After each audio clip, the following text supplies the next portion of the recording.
In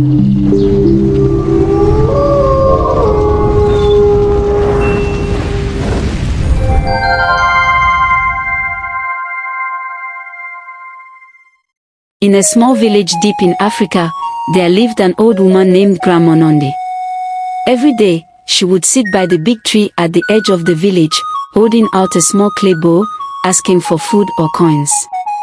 Her clothes were old and torn, and she looked tired and hungry. The villagers thought she was just a poor, lonely old woman with nothing to her name. But Grandma Nandi had a secret. She was not poor at all. In fact, she was the richest person in the village.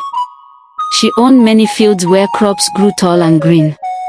She had cows that gave the sweetest milk and chickens that laid the biggest eggs. Her hut, though it looked small and simple from the outside, had hidden treasures buried beneath the floor.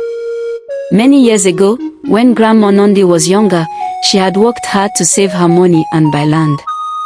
But she saw how some rich people in the village were greedy and treated others badly. She did not want to become like them. So, she decided to live a simple life and hide her wealth from everyone.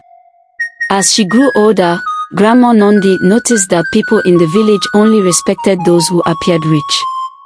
They would bow and scrape before the wealthy, but they ignored the poor. So, she pretended to be a beggar to see who had a kind heart. Every day, she watched how people treated her. Some villagers would share a little of their food or drop a coin into her bowl. Others would walk past without even looking at her, or worse, they would make fun of her. One day, a terrible drought hit the village. The crops dried up, and there was little food to eat.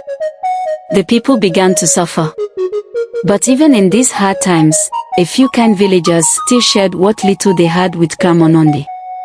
When the drought ended, Grandma Nandi decided it was time to reward the kind-hearted. One night, she quietly dug up some of her hidden treasure and placed it in small sacks. The next morning, she left these sacks of gold and food at the doorsteps of those who had been kind to her. The villagers were shocked when they found the gifts. They had no idea where the treasure had come from. But Grandma Nandi just smiled to herself and continued to sit by the baobab tree, still pretending to be a poor old beggar. No one ever discovered her secret. She lived out her days peacefully, knowing she had tested the hearts of the people and had found those who were truly good. And even when she passed away, the villagers never knew that the richest person in their village had been the humble old woman they thought was poor. And so, the story of Grandma Nandi taught the villagers to always be kind, for you never know who might be watching, even if they seem to have nothing. The moral of the story is, always be kind to others, even if they seem poor or have nothing. You never know who they really are or what they might do for you in return. True goodness comes from helping people without expecting anything back.